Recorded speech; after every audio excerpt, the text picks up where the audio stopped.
kuliah pengelolaan limbah untuk modul ke-11 akan kita pelajari mengenai pengelolaan limbah organik. Kemarin sudah dibahas beberapa prosedur atau teknik baik secara fisika, kimia, dan biologi tentang pengelolaan limbah. Dan saudara juga sudah membaca tentang modul dan nanti disertai dengan video. Videonya juga sudah saya unggah di Sepada MBKM. Ya, di Sepada MBKM. Nah, untuk pengelolaan limbah organik, ya, pengelolaan limbah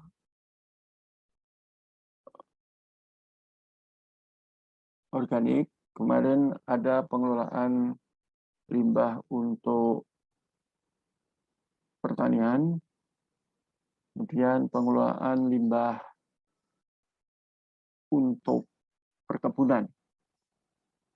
Prinsipnya adalah bagaimana menanggulangi pengelolaan limbah. Artinya kita berbicara mengenai teknik yang tepat untuk pengelolaan limbah. Permasalahan yang dihadapi kemarin sudah saya singgung karena ada volume limbah, bahan limbah yang meningkat, sehingga proses dekomposisi baik secara biologi untuk bakteri pengurai itu sangat kurang kecepatannya, sehingga dekomposisinya lebih besar dibanding dari hasil prosesnya. Itu yang bisa menyebabkan satu permasalahan. Efeknya adalah bahwa gangguan terhadap lingkungan sehingga tidak menyebabkan keberlanjutan. Lingkungannya menjadi tidak baik. Kemudian yang kedua, faktor ekonomi. Ya, faktor ekonomi menyebabkan proses limbahnya tidak mempunyai nilai jual. Produk limbahnya tidak mempunyai jual. Yang ketiga adalah mengenai diterimanya penanganan limbah di masyarakat. Ketiga komponen ini telah dirumuskan oleh Franz dan McDowell yang tidak boleh ditinggal. Kalau ini ditinggal, maka ada ketimpangan ketidakstabilan. Sehingga kita perlu memasukkan suatu teknologi untuk mencapai zero waste. Zero waste. Ya. Bagaimana mengolah limbah dari hulu sampai hilir, bagaimana mengolah limbah dari hulu sampai hilir dengan teknik yang tepat. Ya, dengan teknik yang tepat. Limbah macam-macam. Ada limbah organik dari hasil tanaman, kemudian ada lagi limbah dari hasil penambangan. Misalnya apa itu? Contoh konkret misalnya ada penambangan kapur. Penambangan kapur pun tentang OB, overboundary-nya, yang bagian atas, itu tidak dimanfaatkan sebagai produk yang mempunyai nilai ekonomi yang tinggi. Sehingga itu harus disingkirkan. Kalau itu menumpuk maka itu yang disebut dengan limbah. Ya. Nah, padahal itu batu bisa menjadi limbah. Sehingga pada penambangan di daerah Kars, penambangan batu gamping, nah, di wilayah Purwokerto juga ada itu gamping, kemudian di daerah masuk Jawa Barat juga penambangan Kars, di daerah Gunung Kidul juga ada, itu yang kawasan-kawasan Jawa, dan kawasan luar Jawa pun akan begitu. Nah, itu biasanya untuk filling, bukan filling, tapi filling, untuk pengisian. Fill, untuk pengisian. Pengisian untuk apa? Untuk di daerah-daerah yang bersifat cekungan. Pengisian untuk apa lagi? Pengisian untuk jalan, fondasi jalan. Itu jika itu batu. Jika itu limbahnya kayak lignin, maka akan berbeda juga. Maka peranan bakteri perombak itu menjadi penting. Ya, bakteri perombak menjadi penting. Kapan itu bakteri perombak bekerja? Apabila bahan itu sudah disiapkan, maka bakterinya akan bekerja.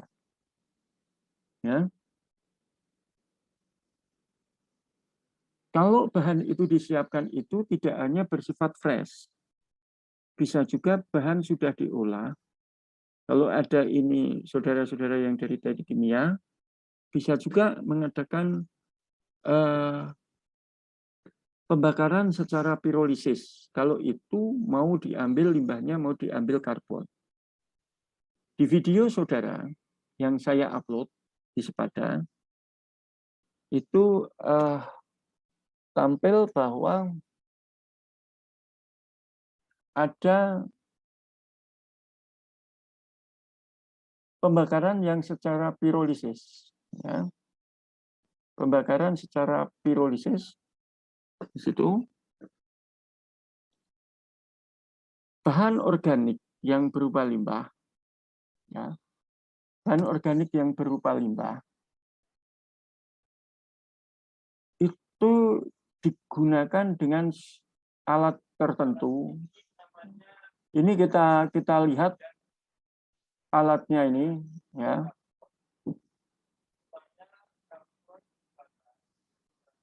Nah, ini yang saudara bisa lihat,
supaya ini keberhasilan pembakaran maka supaya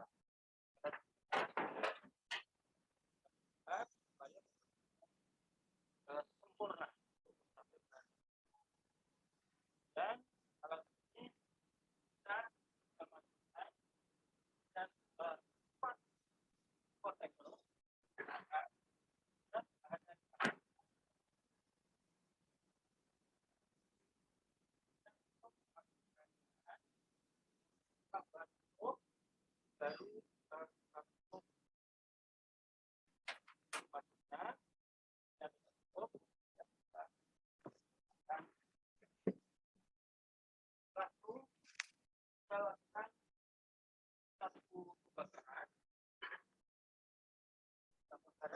ada pintunya.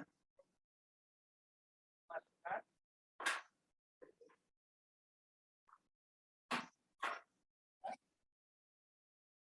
Dan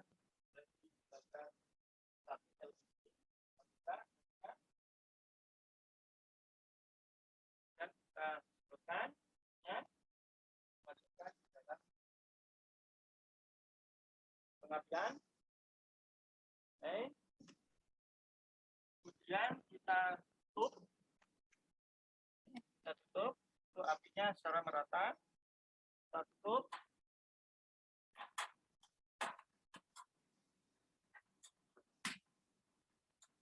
Kita tutup, kemudian supaya gasnya apinya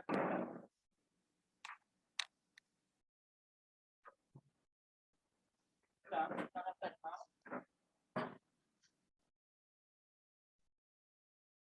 Ini proses pembakaran biogas dari awal sampai terakhir.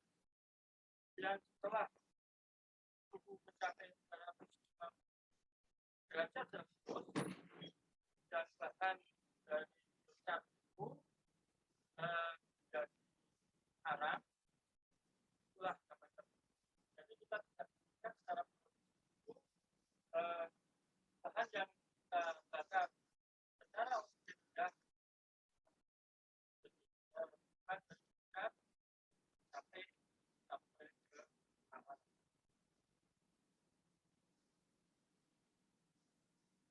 Nah, itu tadi ada salah satu proses, itu bagian salah satu proses bagaimana mengolah limbah organik. Kebetulan saya yang menemukan alat itu dan sudah kita patenkan 4 tahun yang lalu gitu. Jadi kalau nanti ingin mempelajari mengenai lebih dalam lagi, itu alamat webnya sudah URL-nya sudah saya tulis di chatting itu, di URL ini. URL-nya sudah saya tulis di chat saudara, di YouTube. Tinggal nanti saudara cermati pelan-pelan bagaimana mekanisme atau proses. Jika nanti ada kemudian hari, ada satu pertanyaan, kita bisa diskusikan lagi. Karena proses pengolahan limbah itu menjadi sangat-sangat penting gitu ya. Mungkin dari berbagai universitas ada bekal masing-masing. Dari teknik kimia mungkin sudut pandangnya beda, kemudian dari biologi, tadi yang mikroorganismenya beda juga, nanti bisa didiskusikan bersama. Inilah pentingnya jika kita belajar berbagai disiplin keilmuan, gitu ya. Jadi di situ bakteri perumbak pada saat proses dia belum bekerja. Jadi bakteri perumbak belum bekerja. Bekerjanya kapan bakteri perumbak? Bekerjanya adalah setelah bahan itu jadi, kemudian diterapkan di satu media atau di suatu tanah atau di suatu tempat, baru bakteri bekerja. Kenapa bisa begitu?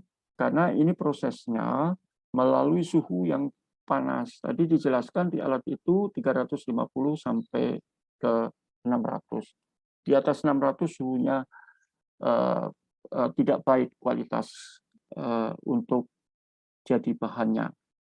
Nah, sehingga bagaimana di dalam proses itu, apakah gas metan atau karbon dioksida banyak, sumbangan dari gas itu sangat sedikit.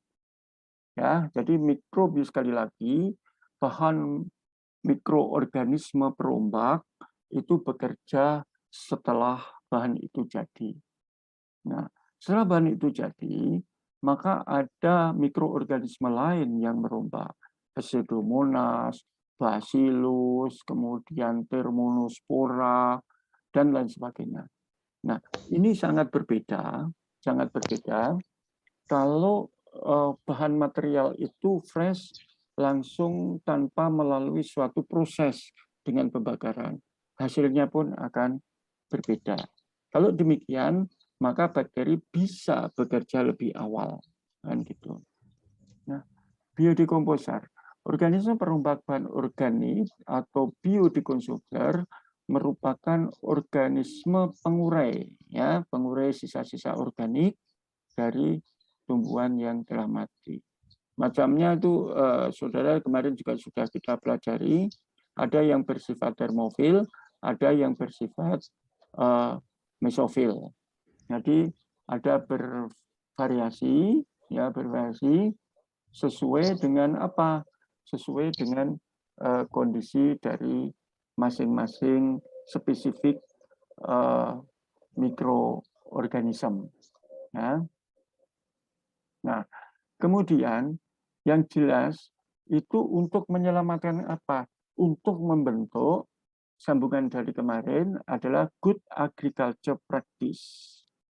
Ya, bagaimana itu penanganan secara teknis pertanian yang baik, kemudian bagaimana good handling practice-nya, bagaimana good manufacturing practice-nya, kalau itu sebuah perusahaan atau sebuah lembaga, ya. Pokok itu harus ditangani dari on farm sampai off farm. Nah, ini tadi bahan-bahan limbah organik yang tadi di video itu dibakar secara pirolisis, kemudian baru diterapkan di sawah. Ini riset saya kemarin aplikasikan itu sudah 4 tahun yang lalu, dan sekarang risetnya tentang penggunaan limbah organik untuk melebar ke tanah-tanah pesisir atau tanah-tanah pantai. Ini untuk tanah-tanah insectisol. Ya. Ini terlihat sekali jelas perbedaan yang hitam, warna hitam ini merupakan aplikasi yang dari video, kemudian yang agak kecoklatan dia adalah penggunaan limbah tanpa melalui proses pembakaran secara pirolisis. Nah, tadi dijelaskan bahwa setelah kita aplikasi dan diolah, bahan itu diolah, maka penggunaannya itu sampai puluhan tahun. Bisa 30 tahun, bisa 20 tahun, bisa minimal adalah 15 tahun. Nah, apa yang awet di situ adalah karena dia mensuplai karbon dan memperbaiki struktur. Dulu di kuliah pertama, kita sudah bagaimana kita tahu bahwa itu adanya rongga, yaitu dengan dianalisa SEM, ya, dianalisa SEM di bawah mikroskop baru tahu. Nanti di paparan berikutnya ada hasil SEM-nya, ya. Nah, sebenarnya yang bekerja itu kemarin sudah ada 3. 1 secara physically, 2 secara chemis, ketiga adalah secara biologi. Ini saya tidak usah kupas yang panjang, saudara bisa pelajari lewat modul. Jadi tatap laptop begini, hal-hal yang kurang jelas bisa kita diskusikan. Ya. Juga di samping itu kemarin ada untuk ketahanan energi. Ketahanan energi kita sudah bisa bandingkan bagaimana penggunaan energi yang lain. Nah, kemudian kalau pengelolaan ada yang perlu saudara diskusikan, ada yang perlu saudara tanyakan sampai di sini? Sebelum kita masuk ke materi lain, sudah jelas ya? Kevin sudah jelas Kevin? Jelas Pak. Jelas, baik ya. Oke, nggak ada yang diragukan lagi atau didiskusikan lagi. Nah, kemudian bagaimana itu tadi yang padat. Bagaimana kalau yang air, ya, limbah air. Untuk proses limbah air, ya, itu ada yang bersifat aerobik, ada yang bersifat anaerobik. Tentunya kalau yang bersifat aerobik, mestinya dia suka adanya udara yang masuk. Udara yang masuk, sehingga prosesnya biasanya terbuka. Kita pernah juga mendengar atau melihat langsung atau melihat yang ada di dalam YouTube dan sebagainya pembuatan nafta de coco, ya. Nah, itu juga proses pengolahan limbahnya juga harus bagus. Kalau tidak, maka tidak akan jadi dan akhirnya menimbulkan bau busuk yang luar biasa. Nah, proses anaerobik ya kemarin ada hidrolisis, ya hidrolisis itu untuk mengetahui adanya proses di situ polisakarida rangkaian karbon yang kuliah pada modul 10 kemarin sudah 9 kemarin sudah kita pelajari mengenai bagaimana struktur polisakarida yang rantai panjang kalau didekomposisi menjadi potongan-potongan yang pendek sehingga bisa mencapai satu gugus fenolik ya gugus fenolik atau gugus karboksil ya hingga gugus fenolik atau gugus karboksil yang tidak masuk dalam satu rantai yang panjang ya tidak masuk dalam rantai yang panjang kemarin contohnya ini yang bisa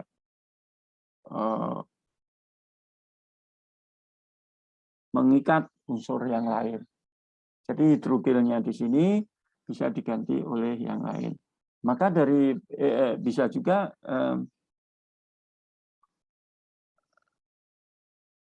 fenoli juga bisa ya. Jadi inilah gugus-gugus yang pendek. Makanya tadi dijelaskan bahwa komponen-komponen yang terbentuk itu tidak merupakan satu komponen polisakarida yang panjang, tetapi akan memutus rantai-rantai di dalam polisakarida. Nah, sehingga kalau mengetahui gugus-gugus komponen yang ada, maka pakai analisa FTIR, Food Transport Infrared, ya, sehingga gugus fenoliknya diketahui, gugus karboksilnya diketahui, dan semua. Nah, kemudian yang tidak kalah menariknya, bahwa kalau ini sudah terjadi bahan, maka tadi disebutkan di video itu akan meningkatkan kapasitas pertukaran kation. Ya, kalau kapasitas pertukaran kation, jadi kation exchangeable capacity. Ya, cation exchangeable capacity itu kalau yang saudara-saudara yang dari ilmu tanah itu sudah familiar, dan yang dari biologi, kemudian dari kimia, dari lingkungan, ini mungkin hal yang baru. Apa itu? Sebenarnya yang dipertukarkan itu di sini, ya, di sini. Apakah kation-kation ini? Kalau kation itu adalah plus, ya. Kalau kation itu pertukarannya ditandai dengan positif, sedangkan kalau anion ya itu ditandai dengan negatif. Nah, keduanya ini adalah yang disebut dengan ion, ya, ion. Ya. Maka di dalam kalau tanah itu muatannya negatif, ya tanah itu kan selalu muatannya negatif. Contoh konkret kalau kita pasang listrik kan mesti groundnya ada di bawah. Maka harus dicari yang kation-kation, ya, yang kation-kation muatannya positif. Nah, kalau kation-kation dia akan menempel di sini nanti, dia akan menempel di sini. Itulah yang namanya cation exchangeable capacity. Ya, itu kira-kira gitu. Ya. Kemudian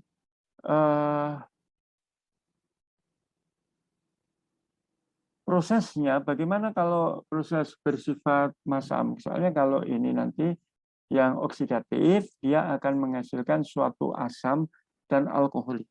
Sehingga selama proses kayak bau cuka itu menandakan sedang adanya proses berjalan.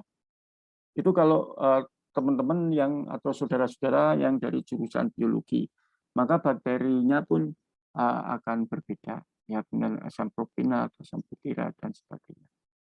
Nah, konversinya saudara dapat lihat di modulnya, ya dapat lihat di modulnya, metagonisinya juga. Yang jelas dia yang perlu dicermati adalah dalam proses itu dia menghasilkan suatu gas, ya.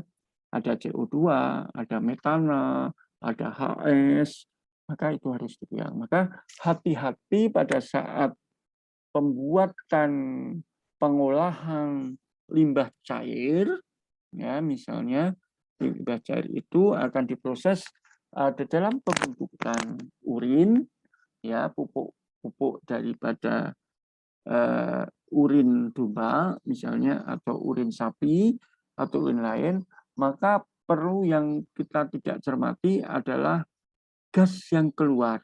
Ini yang bisa timbul suatu ledakan. Hingga itu dalam satu tong itu bisa meledak. Maka bagaimana prosesnya? Gas ini harus dibuang. Gimana caranya bahwa gas itu harus dilakukan pembuangan. Bagaimana teknik pembuangannya? Kemudian dipasang selang, kemudian selangnya dimasukkan di dalam air supaya tidak terjadi ledakan. Itu ada yang perlu saudara tanyakan atau perlu saudara diskusikan tentang hal ini? Intan sudah paham? Oke. Sudah paham, Pak. Oke, baik. Sekarang ada satu permasalahan. Bagaimana cara mengatasi penanganan limbah yang mempunyai konsentrasi tinggi dengan konsentrasi rendah? Coba Agnes. Agnes tadi yang dari jurusan biologi, ya, biologi bisa memberikan informasi bagaimana teknik penanganan tentang limbah cair yang mempunyai konsentrasi yang tinggi. Apakah berbeda dengan konsentrasi yang rendah? Silakan Agnes.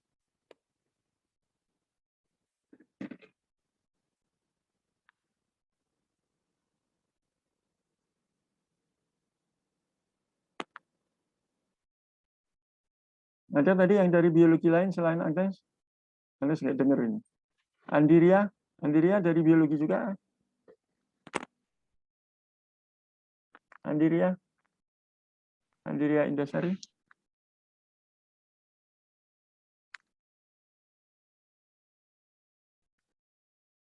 Bagaimana? Penanganannya bagaimana? Beda atau tidak penanganannya? Latifah siap, Latifah?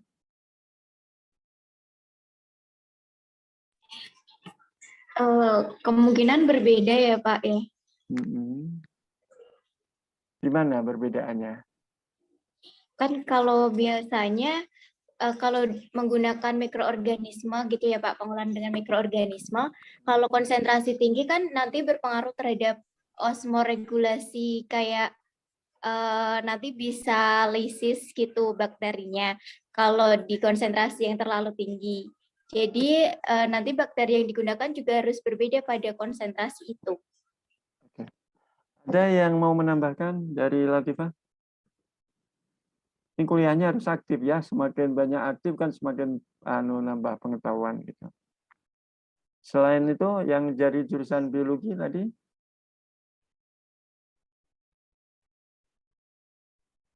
Ada yang mau menambahkan?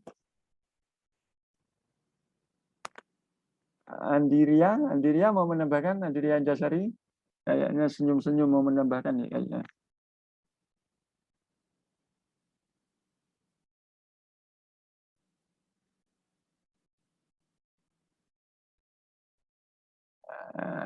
Mau menambahkan Andiria?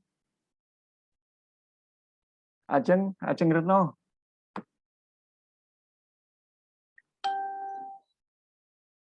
Ajeng Retno?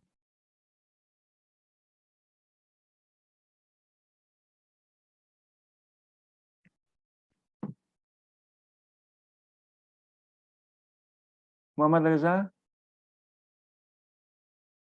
Punya pendapat? Muhammad Reza, Fandi? Iya Pak, hampir sama Pak jawabannya seperti yang di Latifah tadi Pak. Nggak tambahan. Oke. Kevin? Kevin? Oke. Atau ada lagi yang mau ini memberikan ilustrasi lagi? Jadi begini, konsentrasi, kepekatan itu berpengaruh terhadap jumlah persediaan daripada oksigen di dalam limbah. Persediaan oksigen yang tidak cukup, maka bakteri itu dalam merombak melakukan aktivitas juga tidak cukup. Ya, tidak cukup atau kurang. Ditera dengan apa? Maka ditera, pernah dengar BOD dan COD? Pernah dengar? Nah, ya, itu menjadi syarat utama dalam perombakan limbah cair, BOD dan COD-nya. Jadi kebutuhan oksigennya itu harus juga cerah. Kalau itu cukup, maka proses peruraian, proses dekomposisi oleh mikroorganisme yang ada di dalam tanah, yang ada di dalam air itu bisa berjalan dengan sempurna. Jika kurang bagaimana? Jika tidak ada gimana?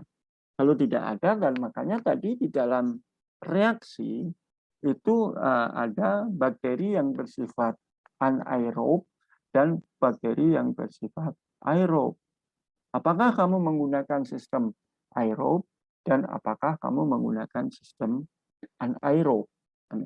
Gitu. Oke ya, jadi itu menjadi suatu hal yang penting untuk itu. Oke. Nah, di samping itu apa?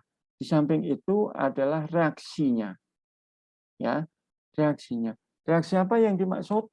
Yaitu kondisi reaksi itu adalah tingkat keasaman atau kebasahan tadi yang sering kita kenal dengan nama pH. pH potent free hidrogennya. Ya, pH-nya bagaimana? Tentunya pH-nya tidak boleh terlalu menengah dan basis. Biasanya dalam proses-proses itu karena bersifat asid, maka pH-nya sangat bawah dengan bakteri-bakteri yang bekerja di bawah. Ada lagi yang perlu saudara tanyakan? Nah, ya. Tidak ada? Ya. Coba saudara nanti setelah ini membuat satu ringkasan yang kecil, gitu ya, ringkasan yang kecil, bagaimana bakteri, ya, bagaimana bakteri aerob dan anaerob bekerja di dalam pengelolaan limbah organik. Ya, nanti itu dikumpul, tetapi tidak usah terlalu detail-detail, tidak usah terlalu panjang-panjang. Maksimal adalah 2 lembar, maksimal adalah 2 lembar. Ya, maksimal adalah 2 lembar. Ini sebagai tugasnya. Supaya apa? Supaya kita betul-betul memahami dan mengerti tentang bakteri yang bekerja.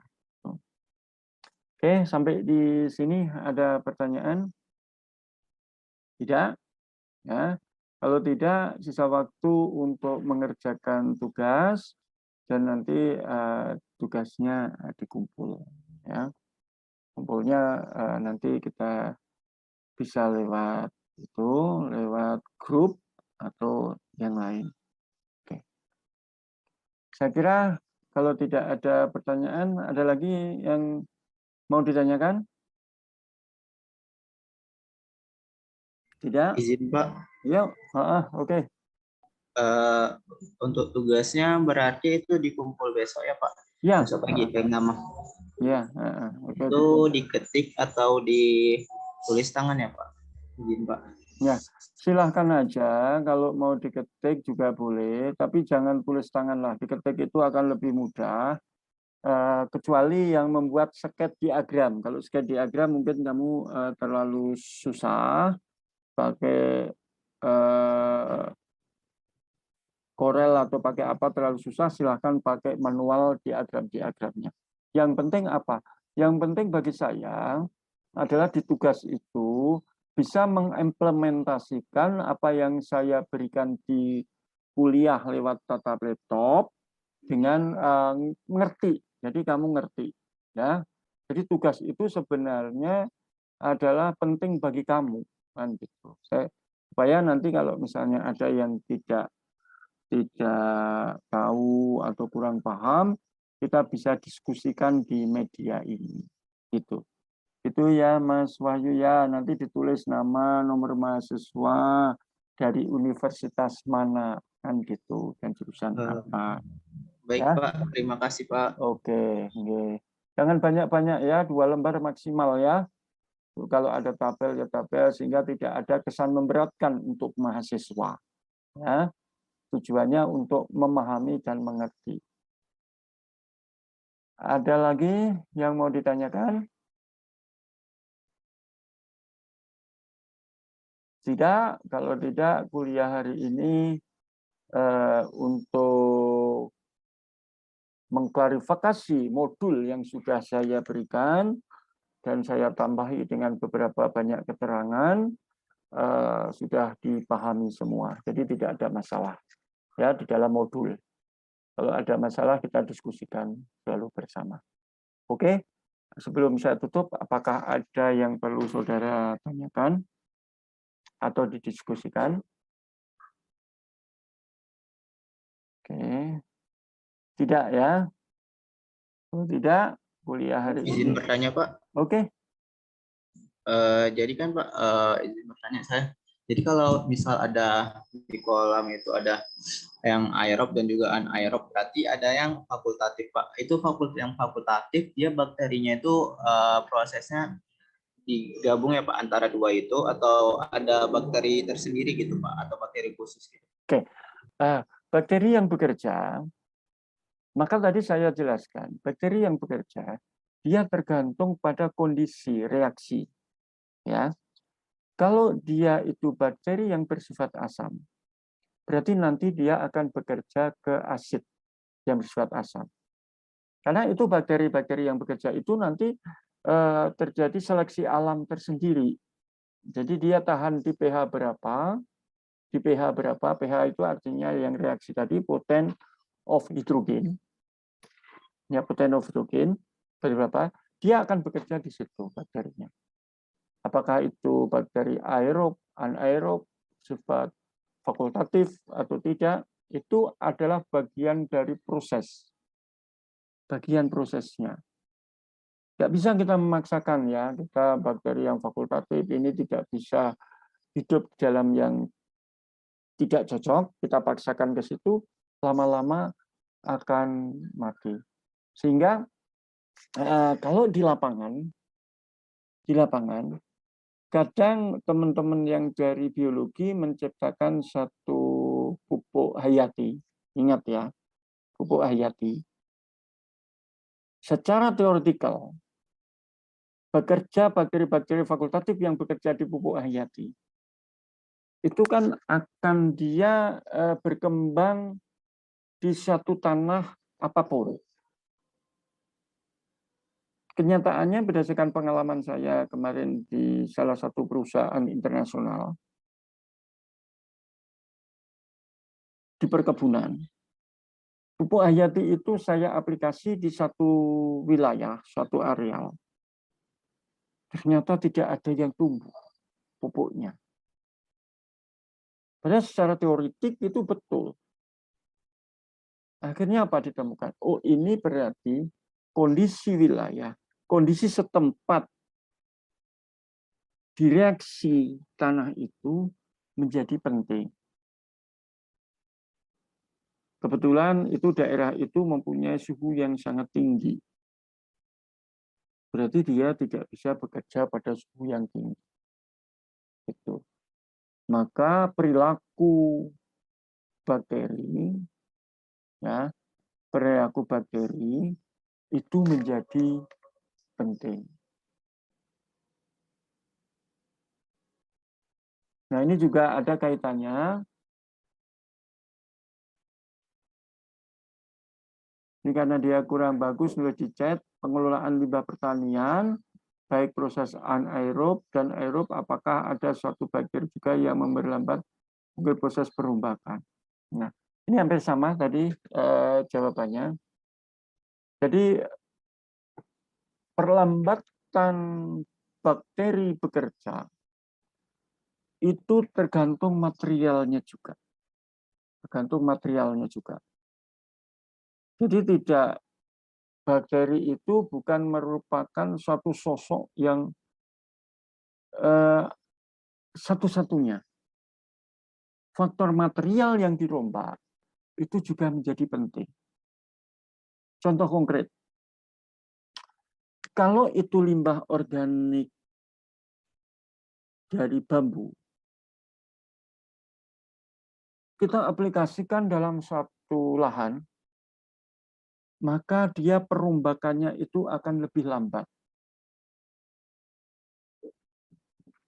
Di sini bukan bakterinya yang memperlambat proses itu, tetapi karena bahan materialnya itu tersusun atas jaringan lignin yang sukar terombak. Sukar itu artinya bukan tidak dapat dirombak, tapi dirombak dengan pelan. Ya. Kemarin ini juga sudah saya uji cobakan juga itu, jadi kita gabung dengan dekomposer lain juga, tapi inilah. Maka ini bagus sebenarnya untuk soil amelioran, diambil tanah pada tanah-tanah yang kualitasnya rendah. Kualitas rendah misalnya pada tanah apa? Bisa juga pada tanah fosforik merah kuning. Ya, terapkan fosforik kuning ini sangat bagus untuk memperlambat nutrisi yang mengalami leaching di tanah itu. Bakteri yang bekerja bagus enggak, Pak? Bagus. Ya. Bakteri yang bekerja bagus di situ. Asal tadi kondisi lingkungan setempat memenuhi syarat untuk itu. Gitu ya, Mas ya. Kira-kira 2 pertanyaan sudah saya gabung gitu ya. Ada lagi yang perlu saudara tanyakan? Cukup ya, Mas Muhammad Wahyu Darmawan? Cukup, Pak. Terima kasih, Pak. Oke. Baik, kalau begitu kuliah kita lanjutkan minggu depan. Namun demikian, saudara sudah mulai mengerjakan tugas tadi sehingga waktunya tetap efektif terus-menerus. Oke. Baik, kalau begitu kita akhiri. Selamat bekerja ya waktu itu, karena kalau pekerjaan kita tunda-tunda terus, maka akan tidak nyambung, apalagi saudara juga kegiatan kuliahnya juga banyak. Ya, tetap jaga kesehatan semua, semoga semua tetap sehat dimanapun saudara berada, dari universitas selain dari Jogja, lain daerah, tetap jaga kondisi kesehatan. Dan Assalamualaikum warahmatullahi wabarakatuh. Waalaikumsalam Waalaikumsalam warahmatullahi wabarakatuh.